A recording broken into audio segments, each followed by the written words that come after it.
할렐루야. 7절 읽고 10절로 갔습니다. 자, 오늘 말씀의 제목 한번 고백할까요? 천국에서는 누가 큽니까? 천국에서는 누가 큽니까? 누가 커요? 제요, 제. 저요 그러면 안 되고 제요. 할렐루야. 누구든지 크고자 하는 자는 섬기는 자가 되라. 할렐루야. 참 그 제자들의 이 질문은 누가 큽니까? 이런 질문은 제가 좀 컸으면 좋겠는데요, 제가 좀 높은 자리에 앉았으면 좋겠는데요, 이런 어떤 그런 마음을 가지고 있는 질문이고요. 또 이런 질문 자체는 천국에 대한 오해, 잘못된 개념 때문에 주님께 여쭙는 그런 내용인 것을 우리가 알아야 되는데요.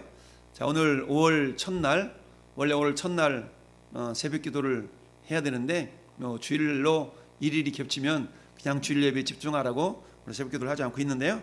어쨌든 이 시간 하나님 은혜를 사모하는 만큼 하나님 은혜가 임하는 줄 믿습니다.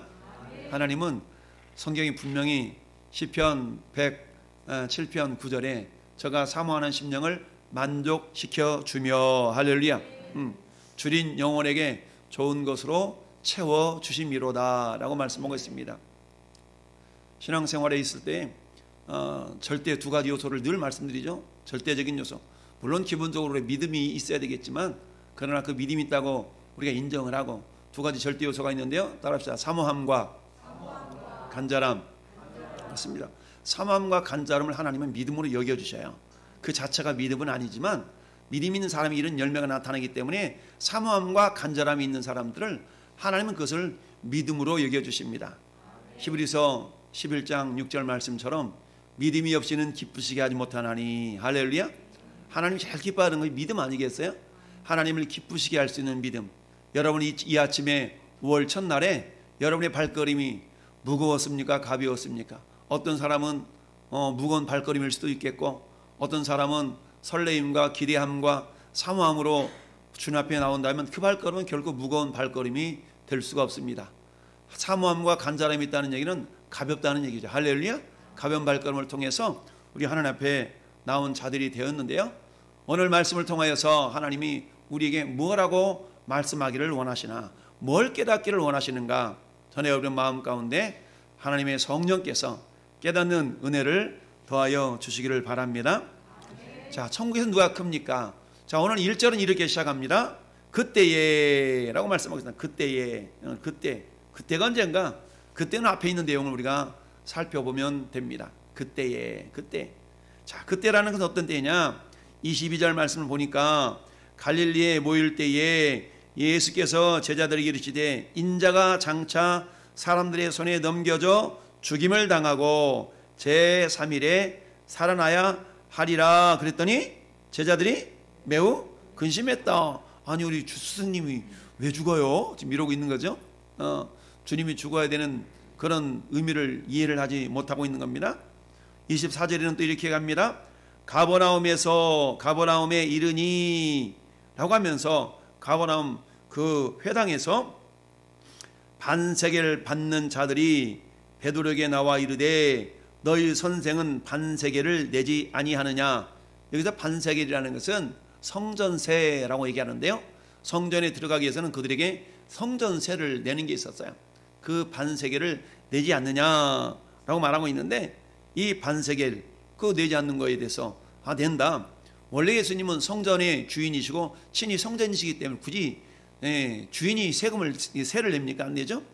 그런 것처럼 그러는데 주님이 시험에 실족하지 않도록 하기 위해서 내가 낸다라고 말씀하죠. 이 상황, 이런 상황이 있는 다음에 그때에 라는 말씀으로 주님이 추가적으로 지금 설명을 하고 계십니다. 그러면서 그때에 제자들이 예수께 나와 이르되 천국에서는 누가 큽니까? 라고 질문을 던지죠. 그렇다면 이 질문을 던진 배경이 어디예요? 지역이? 가버나움. 근데 그 가버나움이 어디 있다고요? 갈릴리. 그래서 오늘 22절에 갈릴리라는 것은, 갈릴리는 우리 평택이라 그런다면 여기 가버나움은 합정동 정도 되는 거예요. 할렐루야. 그러니까 갈릴리는 큰 지역이고. 자, 여러분 본문을 통해서 요한복음 5장 39절 너희가 성경에서 영생이 있는 줄 알고 상고하거니와 성경은 누구에 대한 이야기? 예수님에 대한 이야기. 오늘 예수님이 직접 말씀하셨기 때문에 그렇다면 오늘 말씀하신 예수님은 어떤 분이신가에 대한 부분을 우리가 한번 생각해 보기를 바랍니다. 따라서 예수님은 천국의 문이십니다. 예수님은 천국의 문이요. 여러분 세상에는 다양한 문이 있죠. 청와대에 그만큼 청와대에 들어가고 싶어도 많은 경비들이 못 들어갑니다. 그랬는데 5월 11일 11시부터 일반 시민들이 들어간다 그러죠. 그 신청한 사람만 들어간대요. 근데 130만 명이 일거에 접수를 하는 바람에 이 그 사이트가 막 마비가 되기도 하고 이랬다는 이야기가 있는데, 아무튼 수십 년 동안 아무도 감히 누구든지 들어가고 싶어도 못 들어갔던 그곳을 이제 5월 10날부터 개방을 해서 신청하는 사람들이면 누구나가 다 이렇게 순서에 맞게 들어가게 된다라는 얘기인데, 여러분 전국에 들어가는 길은 전국에 들어가는 길은 예수님뿐이죠. 천국에 들어가는 길은 예수님뿐이에요. 할렐루야. 다른 길은 없어요. 아멘. 전국에 들어가는 길은 예수님뿐이지요. 아멘. 자, 천국에 들어가는 길. 오늘 시대적인 배경이 예수님 당시니까 지금부터 2000년 전의 상황입니다. 2000년 전의 상황 가운데, 자, 왼쪽에 있는 지도가 이스라엘 땅. 저 왼쪽 상부 퍼렇게 되는 부분이 지중해고요. 자, 이스라엘은 크게 두 영역으로 나눠져 있어요. 크게 보면 세 영역이라고 할 수 있는데, 첫째는 저 위쪽에 갈릴리 지방, 저 위쪽에 갈릴리 호수가 있는 그 지역을 갈릴리 상부 또는 갈릴리 하부라고 하면서 갈릴리 지역이 있고, 저 밑에는 사해 지역이 있죠. 자, 사해를 중심으로 해서 가운데를 사마리아라고 얘기합니다. 그래서 이스라엘은 그 예수님 당시에 북쪽 갈릴리 지역과 남쪽 사해바다 지역, 그 중심, 사해바다 옆에 예루살렘이 있어요. 그래서 예루살렘을 위한 중심. 그리고 저 북쪽 갈릴리에는 갈릴리의 사역의 중심지, 활동의 중심지가 오늘 말씀에 나와 있는 가버나움이라는 지역이에요. 그래서 북쪽에는 가버나움, 남쪽에는 예루살렘. 이 두 지역을 중심으로 해서 예수님이 오르락 내리락 하면서 예수께서 사역을 하셨어요. 그런데 북쪽에서 남쪽 혹은 남쪽에서 북쪽으로 가려고 그러면 사마리아를 거쳐서 가는데, 사마리아를 거치지 않고 가는 길이 있어요. 그런데 예수님은 일부러 사마리아를 거쳐서 요한복음 4장에 우물가의 여인처럼 난 물었네. 우물가의 여인처럼 난 물었어. 난 구했네. 헛된 것들을. 우물가의 여인처럼 목마른 내 영혼, 그야말로 물 한 모금 마시고 그 갈증을 해결해 보고자 우물가의 여인처럼 난 구했네. 헛된 것들을 헛된 것들을 구했지만 주님이 진짜를 주셨어요. 할렐루야. 여러분, 진짜를 알게 되면 가짜를 내려놓게 되죠. 더 귀한 것을 알게 되면 덜 귀한 것은 내려놓게 되죠. 할렐루야.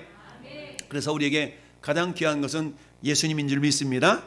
여러분, 예수님이 여러분 인생 가운데, 우리 인생 가운데 가장 귀한 분인 것을 여러분들이 알고 있습니까?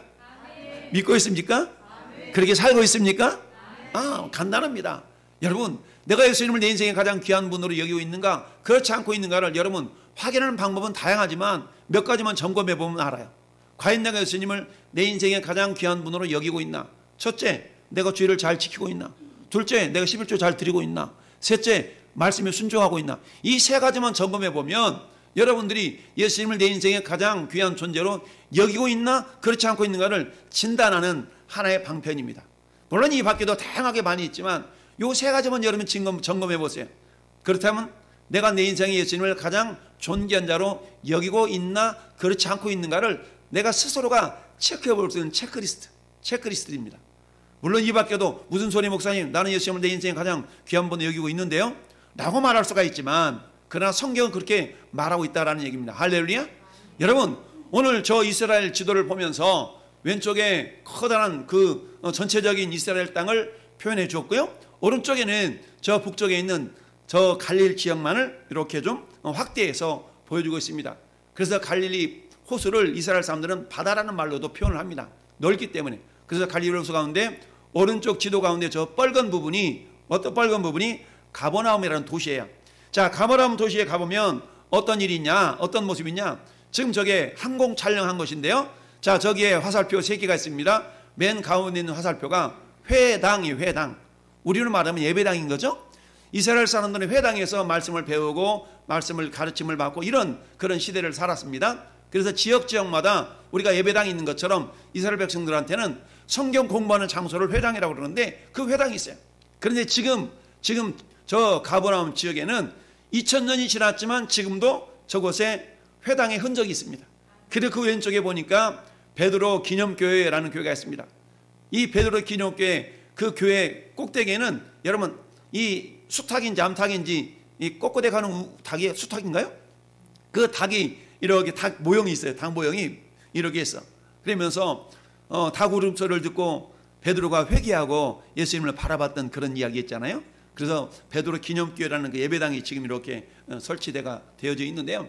저기는 그러니까 아까 앞에 본 저기 빨간 부분에 있는 저 지도의 지도를 지금 항공 촬영을 해서 보니까 지금도 회당이 있어요. 회당.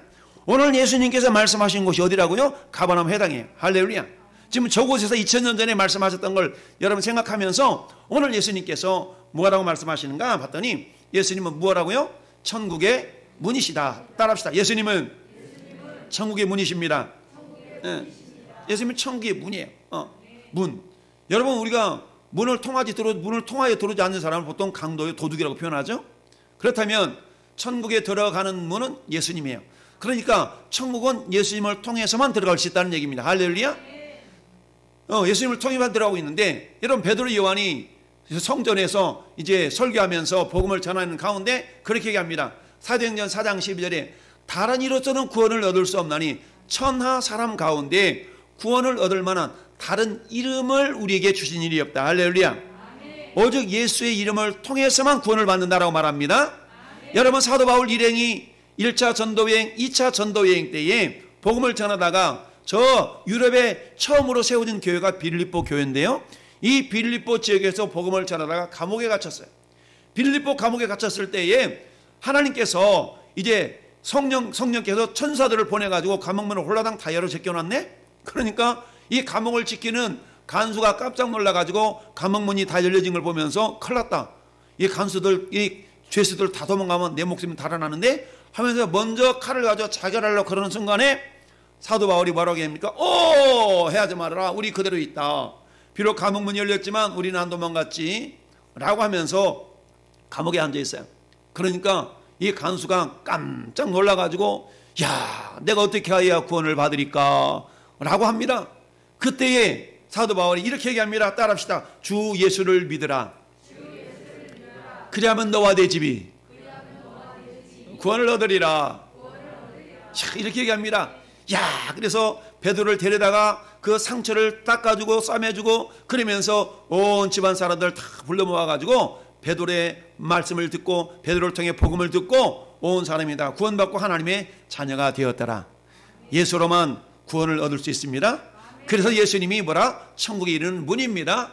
자, 두 번째는 예수님만이 천국문에 이르는 뭐기 때문에 길이기 때문입니다.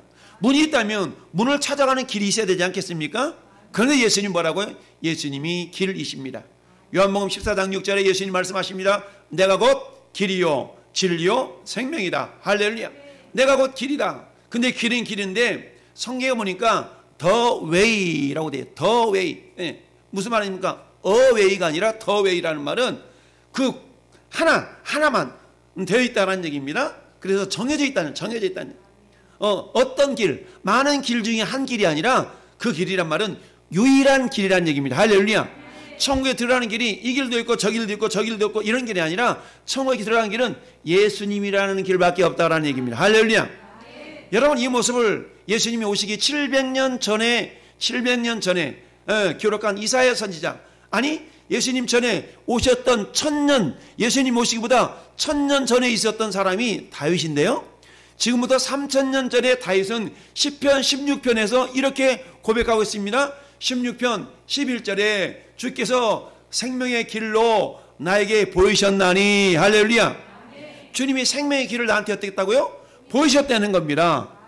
지금부터 3000년 전에, 예수님이 오시기 1000년 전에 다윗은 오실 메시아이신 예수님을 예표해서 하시는 말씀이 주께서 나에게 생명길을 보이셨다라고 시편 16편에 고백을 하고 있습니다. 이처럼 예수님은 천국에 이르는 분인데요, 그 예수님이 천국에 이르는 길이기 때문입니다. 할렐루야. 세 번째, 예수님을 천국의 문이라고 고백할 수 있는 것은 예수님만이 영생을 주시는 분이기 때문입니다. 우리가 잘 아는 요한복음 3장 16절, 하나님이 세상을 이처럼 사랑하사 독생자를 주셨으니 누구든지 예수 믿으면 멸망하지 않고 영생을 얻으리로다. 요한복음 3장 16절. 할렐루야. 이처럼 요한복음 3장 16절을 보니까 예수님을 믿는 자들은 영생을 얻는다. 멸망하지 않고 영생을 얻게 하려 하십니다. 할렐루야. 번번하자 요한복음 5장 24절에도 따라합시다. 믿는 자는 영생을 얻었나니, 믿는 자는 영생을 얻었나니 심판에서 생명으로 옮겨느니라. 할렐루야. 이처럼 예수님만을 통해서 영생을 얻을 수 있고 영생을 주시는 분이기 때문에 예수님이 천국의 문이다. 할렐루야. 저는 여러분님이 천국의 문에 들어갔습니까? 천국의 문을 걸어가고 있습니까? 그렇습니다. 우리는 예수 그리스도를 통하여서 이미 천국에 들어가고 있는 자요, 천국을 향하여 가고 있는 자인 줄로 믿습니다. 이 예수님께서 오늘 제자들에게 가버나움에서 말씀하고 있습니다. 예수님께서, 야, 내가 많은 사람들에게 고난을 받고 죽었다가 3일 만에 살아나야 돼. 나는 부활의 의미를 주님이 말씀하셨지만 제자들은 부활의 개념을 이해할 수가 없어요. 우리는 이미 2000년 전에 주님이 십자가에서 죽으셨다, 부활하셨다는 사실을 이미 알고 있고 믿고 있는 자들이지만, 예수님 당시에 살아계신 예수님이 야, 내가 죽어야 돼 라고 그러니까 제자들이 어땠어요? 근심이 어린 거예요. 왜? 예수님이 죽으면 돼요, 안 돼요? 죽으면 안 되거든. 왜? 예수님이 살아서 짱 하고 로마로부터 이스라엘을 독립시켜야 되고, 그리고 뭔가 거대한 권세를 탁 나타내야 될 예수님이 죽어야 된다고 그러니까 걱정거리가 되는 겁니다. 이미 제자들한테 예수님이 오병이어의 이적을 일으키고 무리변에 포도되는 기적을 일으키고 이런 기적을 일으키는 분이라면 충분히 저 로마로부터도 독립적인 그런 나라를 이룰 수 있는 충분한 지도자요, 충분한 왕이 되실 수 있는 분이다라고 모두가 다 여겼던 겁니다. 할렐루야. 그러니까 어때요? 어떻게 해서든지 내가 한 자리를 차지해야만 되는 거예요. 한 자리만 차지해야 됩니다. 그러면서 물어보는 거예요. 주님, 천국에서는 누가 큽니까? 제자들이 천국에 대한 개념이 어떤 개념이요? 지금 이 땅에 주님이 죽지 않고 곧 로마로부터 주님이 이 권능과 이 권세와 이 능력으로 천국을 이루실 충분한 분으로 이들은 생각했던 겁니다. 그러니까 이런 질문을 하는 거예요. 그러니까 뭐예요? 이 질문에 대해서 예수님이 그래, 네가 옳은 질문을 하고 있구나 이렇게 말씀하지 않냐고 이 제자들이 오해하고 있는 것에 대해서 주님이 지금 말씀하고 있는 겁니다. 그러면 제자들이 어떤 오해를 했어요? 1절에 보니까 첫째, 천국에 대해서 오해를 했습니다. 어떻게 오해했다고요? 그렇습니다. 천국에 대해서 오해를 했다라는 얘기죠. 천국. 여러분, 예수님께서 세례 요한에게 세례를 받으시고 가장 먼저 하셨던 일이 뭐예요? 가장 먼저 하셨던 일이 복음을 선포하는 일이었어요. 물론 광야에서 40일 동안 시험을 당하신 이후에 예수님이 가장 먼저 하셨던 말씀이 따라합시다. 회개하라. 천국이 가까웠느니라. 그렇습니다. 여러분, 천국이라는 것은 뭡니까? 천국, 하나님의 나라라는 것이죠. 자, 천국에 대한 이야기를 쭉 하니까 천국이 어떻게 언제 어느 때 어떻게 임합니까? 라고 바리새인들과 서기관들이 질문을 합니다. 그래서 예수님이 대답하여 이르시되 따라서 하나님의 나라는 볼 수 있게 임하는 것이 아니요. 하나님 나라 천국에 대한 얘기를 막 하니까 그 하나님 나라가 도대체 언제 임하는데요? 이 말은 다르게 말하면 예수님, 당신의 능력을 보니까 당신이 분명히 이 땅에서 하나님 나라를 이루실 분인 것 같은데 도대체 언제 임합니까? 그걸 좀 알아야 내가 줄 잘 서가지고 한 자리 해먹을 것 같은데 말하자면 이런 겁니다. 그랬더니 주님이 하시는 말씀이 야, 하나님 나라는 눈에 보이게 임하는 게 아니야 라고 말씀하고 있습니다. 여러분, 하나님 나라는 어떻게 임한다고요? 눈에 볼 수 있게 임하는 것이 아니에요. 왜 그럴까요? 그 하나님의 나라는 먼저 우리의 심령 가운데 이루어져야 되기 때문입니다. 우리 사람의 마음을 볼 수 있어요? 볼 수 없죠. 그러나 어느 정도 간파할 수는 있지만 볼 수는 없습니다. 여러분, 나라가 이루어지게 한 조건이 뭡니까? 국민이 있어야 됩니다. 영토가 있어야 됩니다. 주권이 있어야 됩니다. 통치권이 있어야 된다는 얘기입니다. 그렇다면 우리 마음 가운데 하나님의 나라가 이루어진다는 얘기는 내 마음이 영토가 되는 거예요. 할렐루야. 내 마음이 영토가 돼요. 그리고 내가 국민이 되는 겁니다. 할렐루야. 세 번째 뭐가 필요하다고요? 통치권이 필요한 겁니다. 그렇다면 내 마음 가운데 하나님의 나라가 이루어졌다는 얘기는 내 마음이 하나님의 영토요, 내가 하나님의 백성이요, 그리고는 어때요? 하나님의 통치권이 내 마음속에 임한다는 얘기는 주님 말씀만 하옵소서, 주의 종이 듣겠나이다. 주님 말씀하시면 내가 행하겠나이다. 주님 뜻이 아니면 내가 멈춰서겠나이다. 할렐루야. 내 안에 천국이 이루어졌다는 얘기는 주님으로 인하여 기뻐하며 주님으로 인하여 감사하며 할렐루야. 여러분, 하나님의 나라는 먹는 것과 마시는 것이 아니야. 오직 성령 안에서 의와 평강과 희락이니라. 할렐루야. 여러분, 의라는 것이 뭐라고 그랬습니까? 하나님 옳게 여기시는 것이 의잖아요. 그러니까 내 안에 천국이 이루어진 사람은, 내 마음 가운데 천국이 이루어지는 사람은 이런 생각이 드는 거예요. 의라는 뭐라고 그랬다고요? 하나님이 기뻐하시고 하나님 옳게 여기시는 거. 의와 내 마음속에 천국이 이루어지는 사람은 어떻게 하면 내가 하나님 좀 기쁘시게 하지? 어떻게 하면 내가 좀 신앙생활만 제대로 해서 하나님 좀 기쁘게 할까? 어떻게 하면 내가 예수 믿지 않는 사람들 전도해가지고 좀 우리 교회를 부흥시키는 주인공을 한번 쓰임 받아볼까? 이런 마음들이 있는 사람은 천국이 이루어진 사람의 하나의 특징이에요. 그게 뭐예요? 의. 내 안에 하나님의 나라는 먹는 것과 마시는 것이 아니라 오직 성령 안에서 의와 평강과 희락이니라. 할렐루야. 내 영혼 평안해, 내 영혼 평안해. 할렐루야. 네. 여러분, 내 영혼이 평안하다는 얘기는 예수님이 풍랑이는 갈릴리 바다 위에서, 갈릴리 호수에서도 곤히 잠을 주무실 수 있는 그 예수님의 평안함처럼 세상 모든 풍파 나를 흔든다 할지라도 내 심령은 평안함을 유지시킬 수 있는 이 상태. 할렐루야. 이게 내 마음속에 천국이 이루어진 사람의 모습이라는 얘기입니다. 의와 평강과 희락. 야, 주님이 말씀하시죠? 항상 기뻐하라. 너 얼굴이 왜 그래? 많이 상했구나. 나 지난주에 무슨 일이 있었어. 뭔 일인데? 이런 일 때문에. 그랬구나. 항상 기뻐하라. 여러분, 항상 기뻐할 수 있어요? 아니요. 항상 어떻게 기뻐할 수 있습니까? 그러나 성경이 항상 기뻐하라고 명령하셨을 때는 그렇게 할 수 있기 때문에 하나님이 말씀하신 줄 믿습니다. 그러나 내 힘과 내 능력으로는 할 수 없죠. 그러나 주님 안에서는 그리 가능한 줄 믿습니다. 내 안에 온전한 주님의 통치가 이루어진다면 우리는 주님을 신뢰하고 나가기 때문에 내 안에서 어떻게 하면 주님의 뜻을 이루어드리는 자가 될까? 라는 마음 가운데에 우리 안에 기쁨과 평안이 넘치는 줄 믿습니다. 제자들은 천국에 대해서 오해를 했어요. 곧 이 땅에서 뭔가 이루어질 줄로 믿었습니다. 예수님이 가장 사랑했던 제자가 요한이라고 그랬죠. 그 형제가 야고보예요. 그러면 이 야고보의 아버지가 세베대입니다. 그런데 어느 날 세베대 이 야고보 요한의 엄마가 찾아왔습니다. 예수님께. 예수님, 어쩐 일이십니까? 저 예수님께 부탁드릴 것이 있는데 뭡니까? 당신의 나라가 임하거들랑 우리 아들을 하나는 영의정 자리에 하나는 좌의정 자리에 좀 앉혀주시면 어떨는지요? 라고 얘기했어요. 예수님이 이렇게 대꾸합니다. 너희가 구하는 것을 니들이 좀 뭘 구하는지 너희가 제대로 알지 못하는구나. 내 좌편에 앉게 할 그것은 내 몫이 아니라 아버지의 몫이다. 할렐루야. 라고 마태복음 20장에 말씀하고 있습니다. 뿐만 아니라 누가복음 17장 20절에도 아까 얘기했던 것처럼 하나님 나라가 언제 임하는데요? 어떻게 임하는데요? 라고 바리새인들과 서기관들이 질문했을 때, 하나님 나라는 보이도록 임하는 게 아니야 라고 말씀하고 있어요. 왜? 그 하나님 나라는 먼저 우리의 심령 가운데 임하여야 되기 때문입니다. 할렐루야. 이처럼 제자들은 천국에 대해서 오해를 했습니다. 그러니까 어때요? 천국에 가면 어떤 자가 큽니까? 천국에서는 누가 큽니까? 왜? 내가 크고 싶거든. 그러니까 천국에 대해 오해를 했다는 얘기입니다. 두 번째, 말씀에 대한 오해입니다. 말씀을 제대로 깨닫지 못했다는 얘기입니다.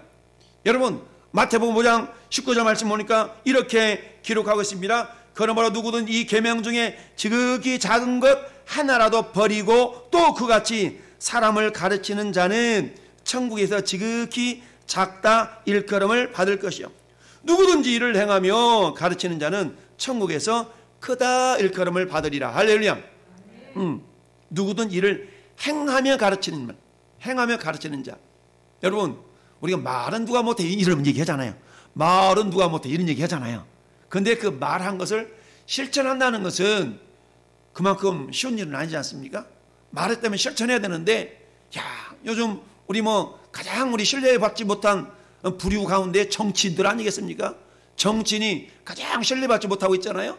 근데 그 정치를 해보겠다고 온 것까지 플래카드가 오늘 또 다 붙어 있잖아요. 신뢰받지 못하면 명예, 세상에다 뭔가 한 자리 해보고 싶은 거예요. 그 모습이 오늘 제자들이 모습이었다는 얘기입니다. 그래서 그 모습에 대해서 주님이, 야, 너희가 참 모르고 있구나, 참 오해하고 있구나 라고 말씀하시면서 한 어린아이를 딱 불러다가 비유로 지금 말씀하고 계시는 겁니다. 그러면서 말씀을 제대로 깨닫지 못했다라는 이야기입니다. 이해하지 못했다는 얘기입니다. 여러분, 마태복음 6장에 보니까 예수님이 가르친 주기도문에 대해서 우리가 고백하지 않습니까? 주님이 특별히 마태복음 6장 10절에는 하늘에 계신 우리 아버지요, 이름이 거룩히 여김을 받으시오며 그 다음에 나라가 임하시오며, 나라가 임했으면 좋겠다는 얘기죠. 그러니까 그 나라가 임하기를 기도하는데, 근데 제자들은 나라가 임하려면 빨리 이 땅에서 하나님 나라가 이루어지면 내가 빨리 한 자리 찾아야 되는데, 이런 개념으로 말씀을 오해했다는 거예요. 그런데 아까도 말씀드렸던 것처럼 나라가 임하게 해달라는 얘기는 내 심령 가운데, 주님, 내가 하나님의 통치받는 사람이 되고 싶어요. 내 뜻대로 해가는 자가 아니라, 내 마음대로 살아가는 인생이 아니라 주님의 뜻을 준행하는, 주님의 통치를 받는 사람이 되고 싶어요. 나는 그걸 구하라는 거예요. 할렐루야. 어디에? 내 심령 천국, 내 심령에 하나님의 나라가 이루어지기를 원해야 되는데, 우리는 주님이 가르친 기도를 외우면서도 뜻이 하늘에서 이루어진 것 같이 땅에서도 나를 통해서 이루어졌으면 좋겠습니다. 나라가 임했으면 좋겠습니다. 어디에? 내 심령 가운데. 할렐루야. 우리 교회 가운데 온전한 하나님 나라가 이루어졌으면 좋겠습니다. 무슨 말입니까? 주님의 통치를 전적으로 받아들일 수 있는, 전적으로 순종할 수 있는 내 생각이 내려지고, 할렐루야, 내 뜻이 내려지고 주님 뜻만이 옳게 설 수 있는 그런 공동체, 이게 교회예요. 그럴 때 하나님 나라가 이루어지고 있다라고 말할 수가 있는 것이죠. 할렐루야. 또한 제자들은 하나님에 대해서 오해를 했던 겁니다. 하나님에 대해서 오해를 했어요. 야, 하나님은 죽은 자의 하나님이 아니라 산 자의 하나님이라고 그랬죠. 하나님은 아브라함의 하나님이요, 이삭의 하나님이요, 야곱의 하나님이라. 아브라함과 이삭과 야곱은 육체적으로는 죽었지만 지금 죽지 않고 살아있지 않아요? 할렐루야. 그러한 것처럼 하나님도 너희 의식 가운데 하나님이 영이시기 때문에 그들이, 제자들이 영이신 하나님을 의식하지 못하고 살고 있는 겁니다. 눈에는 안 보이지만 여전히 역사하고 계시는 그 하나님이신데 하나님에 대해서 오해를 하고 있었던 것이죠. 결국 왜 그럴까요? 그들 마음 가운데 깨닫는 지혜로움이 없었다라는 얘기입니다. 여러분, 사도 바울이 고린도 교회를 향해서 이렇게 얘기합니다. 고린도서 4장 6절 말씀에 어두운 데에 빛이 비치라고 말씀하시던 그 하나님께서 예수 그리스도의 얼굴에 있는 하나님의 영광을 아는 빛을 우리 마음에 비추셨느니라. 할렐루야. 무슨 말씀입니까? 제자들이 오해를 했다는 얘기는 아직 성령께서 그들 마음 가운데 강력하게 역사하지 않았다는 얘기죠. 마찬가지로 오늘 똑같이 예배하고 있지만 여러분 가운데 어떤 사람 목사님 말씀이 이해되어지면서 아멘 아멘을 하는 그런 심령도 있지만 어떤 사람들은 도무지 이해되지 않는 사람들도 있을 수가 있다는 얘기입니다. 이것은 왜 그럽니까? 동일한 시간에 동일한 모습으로 앉아있지만 여러분의 심령 상태가 어떤 사람에게는 성령의 강력한 역사하심이 나타나는 사람이 있지만 어떤 사람에게는 성령이 역사하지 않고 있는 사람이 있을 수가 있다는 얘기입니다. 할렐루야. 왜 그럴까요? 아까 말씀드렸죠? 사모함과 간절함의 차이입니다. 여러분, 아무리 상다리가 부러지도록 여기 음식상이 차려있다 할지라도 여러분 배고프지 않는다면 너무 배불렀어, 막 교회에 오기 전에, 막 예배당에 오기 전에 마음껏 먹고 왔어. 그러면 아무리 상다리가 휘어지도록 맛있는 음식이 차려져 있어도 먹고 싶지가 않을 겁니다. 마찬가지입니다. 여러분 마음 가운데에 아무리 대한민국에서 가장 훌륭한 목사님이 이 자리에 서서 설교한다 할지라도 내 마음 가운데에 사모함이 없고 내 마음 가운데에 간절함이 없다면 그 목사님의 설교조차도 여러분을 그저 졸립게 만드는 하나의 연설에 불과할 따름입니다. 그러나 여러분, 아무리 연약한 자가 앞에서 설교한다 할지라도 여러분 가운데 사모함이 있고 간절함이 있다면 주님 무슨 말씀을 하시라 하십니까? 내 귀를 열어주시고 할렐루야. 이런 간절함과 사모함이 있는 자에게는 성령이 강력하게 역사하신 줄 믿습니다. 그래서 여러분 미리 와서 예배하고 미리 와서 찬양하고 미리 와서 여러분 마음을 여는 겁니다. 그럴 때 성령께서 여러분 마음 가운데 빛을 비추셔서 할렐루야 말씀을 깨닫게 하고 말씀 속에 있는 믿음이 여러분 것이 되게 하신다는 얘기입니다. 여러분 음식을 맛있게 먹는 것보다 더 중요한 것은 먹은 음식이 여러분에게 잘 소화되어져서 영양분이 쏙쏙쏙쏙 흡수가 되어지는 데 있어요. 할렐루야. 하나님의 말씀을 듣는 것보다 더 중요한 것은 그 말씀이 여러분의 심령 골수 속에 잘 새겨지는 데 있는 줄 믿습니다. 이처럼 제자들은 하나님에 대해서 오해했습니다. 천국에 대해서 오해했습니다. 말씀에 대해서 오해를 했습니다. 성령의 조명이 없었기 때문이죠. 여러분 오늘날 성령님 우리 안에 계십니다. 할렐루야. 그러나 성령님 우리 안에 계시는 것과 그 성령님이 나를 통해서 역사하시는 것과는 다른 차원입니다. 우리 흔히 꽂아놓은 보리자루라는 그런 이야기 잘 나왔습니까? 분명히 보리자루 써먹으려고 꽂아놨긴 했는데 그냥 꽂아만 놓고 마른 거야. 이 보리자루가 있으면 그걸 갖다가 방아를 찢든 심근 해서 써먹어야 되는데 그냥 꽂아놨다는 얘기는 뭐예요? 자리만 차지하고 있다는 얘기입니다. 어떤 신학자가 오늘 사는 많은 그리스도인들을 표현할 때 퓨워머라는 말로 비유적으로 설명을 하고 있습니다. 퓨워머라는 말은 퓨라는 말은 장의자를 퓨라고 그래요. 퓨. PW. 이 퓨워머 무슨 말입니까? 장의자만 대표는 인생이 되지 말라는 얘기입니다. 여러분 예배당에 왔는데 내가 앉아있는 그 자리를 내 엉덩이 온 체온으로 대표는 인생 되지 말라는 얘기입니다. 여러분의 장의자를 대표는 인생이 아니라 여러분의 가슴이 뜨거워지는 인생. 할렐루야.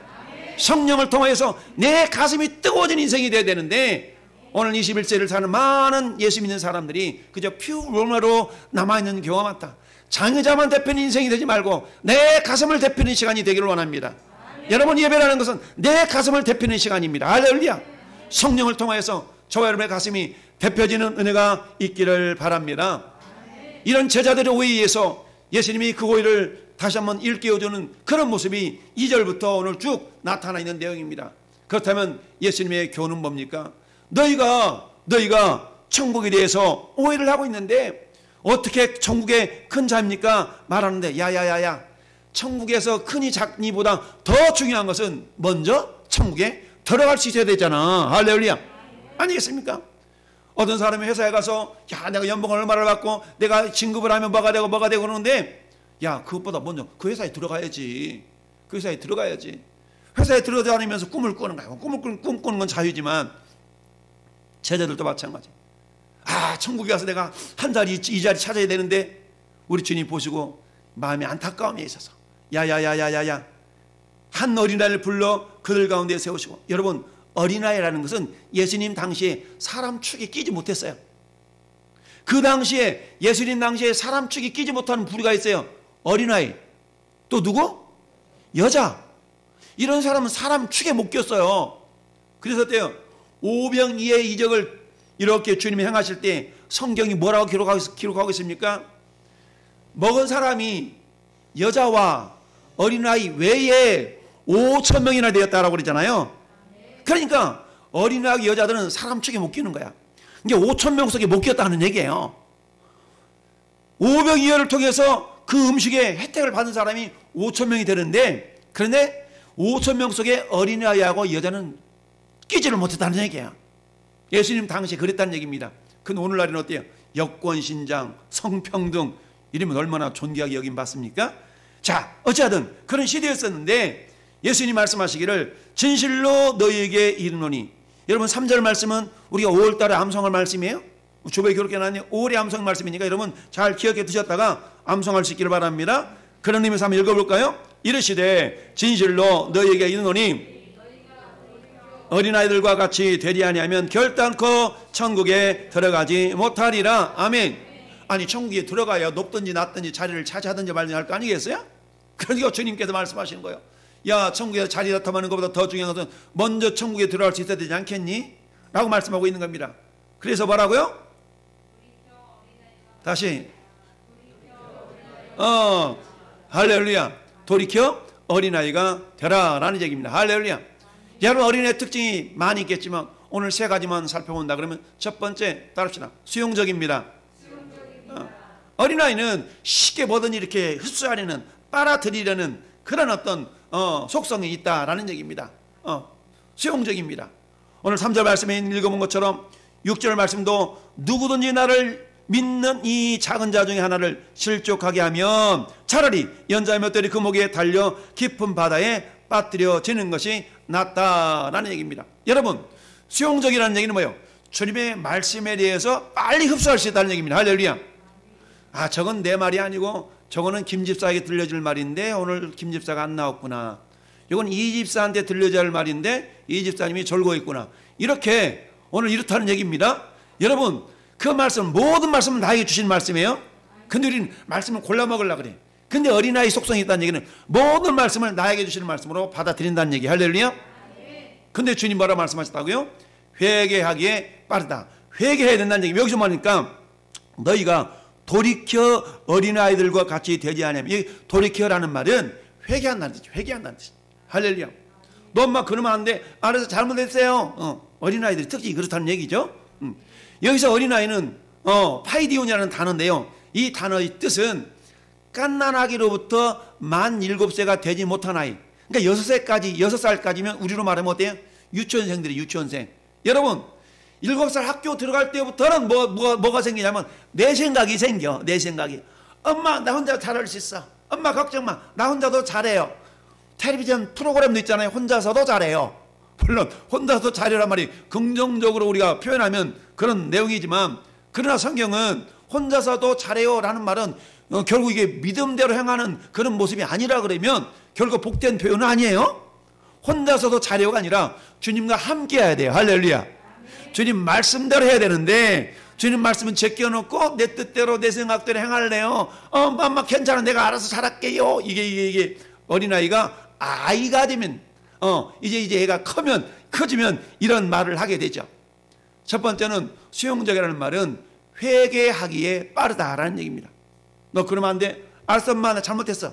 이게 어린아이의 특징이라는 얘기입니다. 할렐루야. 여러분, 사무엘하 12장 13절 말씀 보니까 어떤 사건이 나타나냐. 다윗이 그 일 평생에 잘못한 거 한 가지가 딱 지적되어 있는데 그게 뭐예요? 우리아의 아내 밧세바를 범한 사건입니다. 우리아가 자기의 충신이었잖아요. 충성으로는 장군이었어. 근데 전쟁터에 장군을 보내놓고 자기는 왕궁에 있다가 이 우리아의 아내가 목욕하는 것을 이렇게 보니까 어머나 해가지고 올레리를 한 거. 올레리를 해가지고 어때요? 야, 이게 임신을 하게 됐네. 그니 큰일 났잖아요. 자기 부하는 저 전쟁터에 보내놨는데 그 부인이 임신을 했으니까 이 분명히 이게 탄로나면 이게 큰일 나는 거야. 그래서 어떡합니까? 우리아를 전쟁에서 불러내가지고 이 우리아 자기 집으로 보내. 만약에 집에 가가지고 마누라한테 좀 어떻게 좀 하고 그래라라고 막 음식도 보내고 막 그러는데 우리아는 충성스러운 신하인지라 이 전쟁통에 내 신하들은 내 부하들은 전쟁통에 있는데 내가 어찌 집에 가서 편안히 잠을 잘 수가 있겠습니까? 라고 한가 가지고 궁전 문 앞에서 막 자고 이렇게 하는 거야. 또 가라고 막 권면했지만 안 들어가네. 그러니까 다윗이 어때요? 우리아 이 요압을 시켜가지고 야 요압아, 예 왕이시여, 저 전쟁 일어날 때 저 적진에 들어가가지고 살짝 빠져가지고 요압을 죽이죠. 우리아를 죽게 만들 알았지? 결국 전쟁통에서 우리아가 죽고 말았어요. 이 일 때문에 하나님이 노발대발을 하셔가지고 나단이라는 선지자를 보냅니다. 나단아, 예 하나님, 너 지금 내 종 저 다윗한테 가서 이놈의 자식 잘못하고 있으니까 가서 빨리 가서 꾸짖어줘라 라고 해서 얘기를 합니다. 그 2차 저차에서 이런 일들이 있었는데요 라고 하니까 그런 놈이 있었단 말이야. 그런 놈이 있으면 대탕장에 잡아 족쳐야지 라고 나단 선지자에게 얘기하는데 나단 선지자가 이렇게 얘기합니다. 바로 그 사람이 당신입니다 라고 다윗 왕에게 나단 선지자가 얘기하는 장면이 나옵니다. 그럴 때 다윗이 그 지적을 받고 뭐라고? 내가 그런 일이 없는데 이러하지 아니하고 사무엘상 12장 13절에 다윗이 이렇게 고백합니다. 나단에게 이르되 내가 여호와께 범죄하였노라 하매 나단이 다윗에게 말하되 여호와께서도 당신의 죄를 사하셨나니 당신이 죽지 아니하려니와 이로 말미암아서 사탄에게 틈을 줬습니다 라고 나단 선지자가 얘기를 합니다. 다윗은 어떤 사람이었어요? 하나님 말씀이 임하여서 죄를 지적했을 때에 거기다 신속하게 회개하는 회개 고백을 했다는 겁니다. 이 회개시가 시편 51편이거든요. 내게 정한 마음을 창조하시고 정직한 영을 나에게 새롭게 하시소 성신을 내게서 떠나지 말게 하옵소서. 할렐루야 라고 눈물의 회개 기도를 드렸던 사람이 다윗입니다. 어린아이와 같은 자는 어떤 자라고요? 회개하기에 빠릅니다. 말씀이 임했을 때 그 말씀을 쉽게 받아들인다는 얘기입니다. 할렐루야. 우리는 말하면 아멘 아멘 할 수 있다는 얘기야. 할렐루야. 여러분 마태복음 12장 41절에도 심판 때 니느웨 사람들이 일어나 이 세대 사람들을 정죄하리니 이는 그들이 요나의 전도를 듣고 회개하였음이거니와 요나보다 더 큰 이가 여기 있다라고 이야기를 하고 있습니다. 여러분 니느웨는 어떤 곳입니까? 하나님이 요나를 들어가지고 저 니느웨에게 복음을 전파하라고 그러는데 요나가 가기 싫은 거예요. 니느웨가 이쪽인데 가기 싫으니까 저쪽으로 가고 저쪽으로. 그래서 하나님께 어떻게 합니까? 큰 물고기를 준비해가지고 요나를 삼키잖아요. 그래가지고 다시 어때? 이쪽으로 도망가고 있는 요나를 큰 물고기를 가지고 삼켜가지고 다시 빙 돌아가지고 이걸 니느웨 해변에다 토해내. 그래가지고 요나가 어쩔 수 없이 저 니느웨 성에 가가지고 성벽에 가가지고 복음을 전파하는데 아주 막 마음을 다해서 복음 전파하는 것도 아니야. 기분 나쁘다 이거지. 왜? 지금 니느웨는 아수르의 성읍인데 아수르의 수도예요. 이 아수르가 자기 민족을 괴롭히고 있는데 자기 민족을 괴롭히는 족속인데 그 아수르에 가가지고 복음을 전하라고 그러니까 기분 나쁜 거야. 그래서 설렁설렁 전도, 우리로 말하면 설렁설렁 전도하는 거야. 회개하지 않으면 이 땅 멸망한답니다. 회개하지 이 땅 멸망한답니다. 그러면서 속 지나가는데 세상에는 이 소리를 왕이 들었네? 그러면서 왕으로부터 신하에 이르기까지 심지어 짐승에 이르기까지 금식시키면서 금식시키면서 어때요? 회개했어. 하나님이 그 일로 말미암아서 니느웨를 멸망시키는 걸 유보시켜 주거든요. 유보시켰어. 이 모습을 예수님께서 알고 뭐라고 말씀? 야야야야 요나가 저 니느웨 성읍에 복음을 전했을 때 즉각적으로 회개하지 않았냐? 근데 니들은 뭐냐? 라고 지금 이 시대를 그 시대를 책망하는 메시지를 하고 있는 겁니다. 왜 그래? 어린아이가 아니기 때문에 내 생각이기 때문에 내 생각이 있다는 얘기는 이미 내 어린아이가 아니라는 얘기예요. 내 생각에는요. 목사님이 내 뜻대로 내 생각에는요. 이것은 말씀은 이렇습니다 라고 얘기하는데 그것보다 제 생각에는 이미 내가 어린아이가 아니라는 얘기입니다. 어린아이는 수용적이에요. 수용적이라는 얘기는 회개에 빠르다는 얘기입니다. 할렐루야. 그리고 어때요? 어린아이는 말씀대로 행한다라는 의미가 있습니다. 수용적이라는 얘기 말씀대로. 마치 백부장이 뭐라고 합니까? 주님 말씀으로만 하옵소서. 그러면 종이 하인이 낫겠습니다. 할렐루야. 말씀으로만 하옵소서. 주님 오실 것까지는 없어요. 말씀만 하시면 돼요. 여러분 가나 혼인잔치에서 마리아가 하인들에게 뭐라 합니까? 주님이 무엇라고 말씀하시니 그대로 하라. 할렐루야. 뭐라 말씀하시니 그대로 하라. 할렐루야. 어린아이는 저 엄마가 너 시키는 대로 해. 알았지? 너 아빠가 시키는 대로 해야 돼. 알았어 엄마. 너 왜 시키는 대로 안 했어? 내 생각에는 어린아이가 아니에요. 엄마가 아빠가 시킨 대로 해야 되는데 시킨 대로 안 하고 있다는 얘기는 내 생각이 있다는 얘기거든요. 이 수용적이라는 얘기는 말씀에 대해서 수용적입니다. 어린아이 같은 심령은 주님의 말씀대로 행합니다. 할렐루야. 두 번째, 어린아이는 약하잖아요. 약하니까 어때? 깨어지기 쉽고 시험당하기 쉽고 미혹당하기 쉽고 그래서 혼자 내버리면 안 돼. 어린아이는 반드시 보호자가 필요해. 할렐루야. 미혹당하기 쉬워요. 미혹당하기 쉬워. 그래서 어때요? 디모데전서 4장 1절을 보니까 성경이 이렇게 말씀하고 있습니다. 후일에 어떤 사람들이 믿음에서 떠나 미혹하는 영과 귀신의 가르침을 따르리라. 어떤 사람 믿음에 떠나서 말씀을 따라가야 되는데 오늘 유튜브 보니까 유튜브에서 어떤 은사가 나와서 이렇게 얘기합니다. 목사님 이렇게 하는 것 같아요. 말씀을 따라가는 것이 아니라 세상 선생을 따라간다는 얘기죠. 그러면 어때요? 믿음에서 떠나 믿음을 버리는 일이 많이 발생한다는 얘기입니다. 이처럼 미혹에 빠지기 쉬워요. 그러니까 뭐가 필요해요? 그러니까 보호자가 필요한 거예요. 할렐루야. 그러니까 보호자가 필요한 겁니다. 그래서 어때요? 홀로 서지 못하기 때문에 주님이 필요한 겁니다. 여러분 다윗은 시편 131편에서 주님 저는 막 젖된 아이와 같아요 라고 자기를 표현했어요. 젖된 아이와 같대. 젖은 뗐지만 여전히 어머니의 보호가 필요한 존재라는 얘기입니다. 여러분 열왕기상 3장에서 솔로몬은 하나님께 주님 저는 출입할 줄을 모르는 어린아이예요 라고 표현했어요. 자기 아버지 다윗이 자기를 젖된 아이로 표현하고 있는 것처럼 솔로몬은 하나님께 자기 자신을 나는 출입할 줄을 몰라요, 이 말은 뭐겠어요? 깐난하기라는 거예요. 깐난하기. 출입할 줄 안다는 얘기는 이미 기어다니면 출입하잖아요. 걸어다니면 출입해. 근데 내가 깐난아이와 같아요. 근데 하나님 이 나라를 저한테 맡겨주셨으니까 주님 지혜를 주셔야 됩니다. 1,000번째 드리고 주님께 받은 그 응답 아니겠어요? 할렐루야. 주님이 감동하셔서 네가 구하지 않는 부귀와 영광 너한테 주노라. 할렐루야. 라고 해서 솔로몬이 전무후무한 복을 받았던 그 사건이에요. 뿐만 아니라 여러분 예레미야도 마찬가지. 하나님 예레미야를 불렀는데 예레미야, 예 하나님, 근데 저는 아이예요. 말할 줄 몰라요.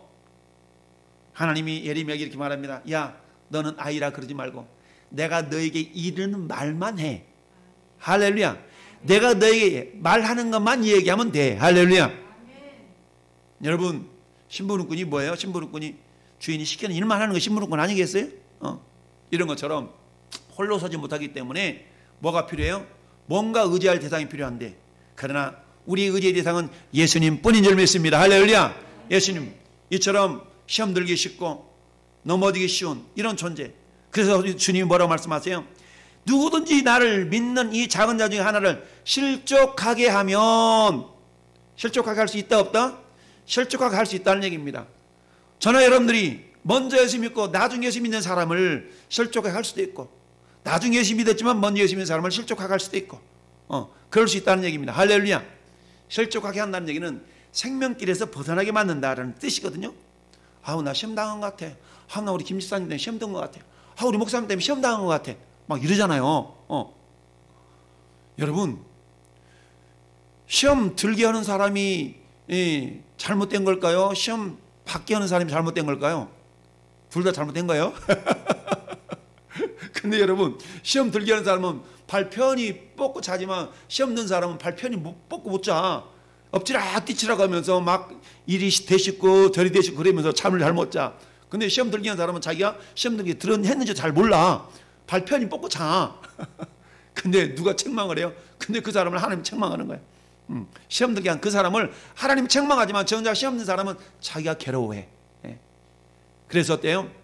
시험 들게 한 사람에게는 화가 있도다 라고 주님이 말씀하고 있습니다. 할렐루야. 첫째, 수용적이고, 두 번째, 연약하고, 세 번째, 따라서 겸손합니다. 겸손하다는 얘기입니다. 겸손하다는 것은 다양하게 표현할 수 있어요. 겸손함의 기본은 내 머리가 있다는 거예요. 내 머리가 있다는 걸 의식하며 살아가는 것이 겸손이거든요. 할렐루야. 내 머리가 있다는 거예요. 내가 왕이 아니라, 맞아, 우리 주인님이 계시지, 늘 우리 주인님이 계신 걸 의식하며 살아가는 것을 겸손이라고 얘기합니다. 할렐루야. 그 겸손의 특징이 뭐예요? 나보다 남을 낮게 여기는 거예요. 나보다 남을 낮게.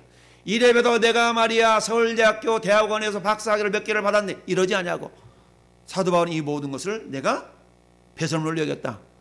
내가 만삭되지 못해서 태어난 자 중에서 맨 끄트머리에 태어난 자가 보다 못한 자가 내가 나야 라고 사도 바울이 어때요?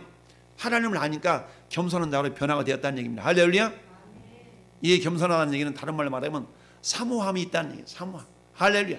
여러분, 젖 먹는 아이가 가장 필요한 것이 뭐예요? 젖이 필요하지 않겠어요? 젖 먹는 아이는 필요해. 어린아이 가운데 이 파이디온이라는 단어는 깐난아기로부터 6살까지라고 그랬잖아요. 그러면 다윗은 자기를 이제 젖된 아이라고 그랬어. 솔로몬은 나는 이제 막 젖도 안 뗀 아이야 이렇게 표현했어. 그럼 뭘 사모해야 돼요? 젖을 사모해야 되지 않겠습니까? 그래서 사도 바울은 베드로전서 2장 2절에 따라합시다. 순전하고 신령한 젖을 사모하라. 신령하고 순전한 젖을 사모하래요. 이게 말씀이거든요. 내가 말씀을 사모하고 있나 사모하지 않고 있나가 어린아이냐 아닌가 이게 가늠하다니까요. 내가 어린아이가 되어야만이 천국에 들어갈 수 있다고 주님 말씀하시잖아요. 이처럼 지금 이 제자들은 세상적인 사고와 세상적인 가치관으로 꽉 짜 있어가지고는 천국에 못 들어간다는 거예요. 이런 가치관을 내려놓고 철저하게 주님이 뭐라고 말씀하시는가, 주님 뜻이 무엇인가를 분별하고 그 뜻대로 순종하기를 원하는 겸손한 마음 가운데 나 혼자는 안 되지, 주님이 필요해, 주가 필요해, 주님이 필요함을 고백하며 할렐루야. 이렇게 의존적인 신앙으로 살아가는 이런 주님을 의지하며 살아가는 이런 사람들을 향해서 너는 네 안에 이미 천국이 맺구나 라고 주님이 칭찬하신 줄 믿습니다. 결론을 맺습니다. 그렇습니다. 여러분, 천국에 누가 크냐? 천국에 큰 자는 다른 자가 아니에요. 나보다 남을 낮게 여기며, 여러분, 겸손히 말씀을 사모하며 순종하는 사이에, 할렐루야. 뿐만 아니라 한 영혼을 소중히 여겨서, 예수님 당시에는 어린아이가 애 취급도 못했어요. 사람 취급도 못했어요. 그렇지만 예수님은 이 아이를 마태복음 19장에 어떤 어머니가 자기 아들을 데리고 왔어. 주님, 네 아들 내면 좀 축복해 주세요. 야야야야, 저 애들은 가. 뭐 얘들 데려가 예수님 귀찮게 만들어요. 예수님, 무슨 소리냐? 아이를 내게로 오물 금하지 말아라. 하나님 나라는 이런 자의 것이니라. 할렐루야. 라고 말하면서 그 아이를 축복해 주셨습니다. 원래 5월 첫 주일은 어린이 주일이에요. 어린이 주일. 우리 주일학교가 모여서 예배를 못 드리니까 오늘 영상으로 예배 드렸지만, 여러분, 주님이 우리에게 말씀하셔요. 돌이켜서 어린아이와 같이 되라. 할렐루야. 어린아이와 같이 되라는 얘기입니다. 이처럼 내가 어때 겸손하게, 주님, 저는 연약합니다. 주님, 주님만이 나를 이끌어갈 수 있는 그런 존재입니다라고, 주님 무슨 말씀을 하시든 내가 순종하겠냐라는 수용적인 자세를 가지고, 주님이 말씀하시면 주님 잘못됐군요, 빨리 돌이킬 수 있는 그런 믿음을 가진 자를 통해서 주님의 나라가 이루어져 가는 줄을 믿습니다. 이 아침에 이런 자를 주님은 천국에서 크다라고 말씀하십니다. 여러분, 예수님이 세례 요한을 칭찬하시면서 이렇게 말씀하셨어요. 주보에 기록되어 있습니까? 마태복음 11장 11절을 같이 읽고 마칩니다. 시작. 내가 진실로 너에게 말하니 세례 요한보다 큰 이가 일어남이 없도다. 그러나 천국에서는 극히 작은 자라도 그보다 크니라. 아멘. 여러분, 세례 요한이 여자가 낳은 자 중에 가장 크대요. 왜 그랬을까요? 세례 요한이 가장 가까이에서 예수님을 예언했고 예수님의 오심을 준비했던 자이기 때문에, 가장 크신 예수님을 준비한 자이기 때문에 세례 요한을 크다라고 인정했어요. 그러나 우리는 어때요? 이미 그 예수님을 마음속에 모시고 살잖아요. 그러니까 세례 요한보다 우리는 더 큰 자라는 얘기예요. 할렐루야. 따라서 우리가 어때요? 예수 믿는 것이 얼마나 귀하고 큰 그런 일인 것을 우리는 알아야 된다는 이야기입니다. 할렐루야. 이 시간 한번 합심하여 기도할 때, 주님, 주님만이 내 인생의 최고의 주인이시며, 주님만이 내 인생의 길잡이가 되시며, 주님만이 천국에 이르는 그런 문인 것을 내가 믿나이다. 할렐루야. 내가 돌이켜 어린아이와 같은 그런 심령으로 주님 말씀하시면 나가고 주님 뜻이 아니 멈춰설 수 있는 그런 겸손함과 그런 온유함과 사모함이 우리 가운데 있기를 원합니다.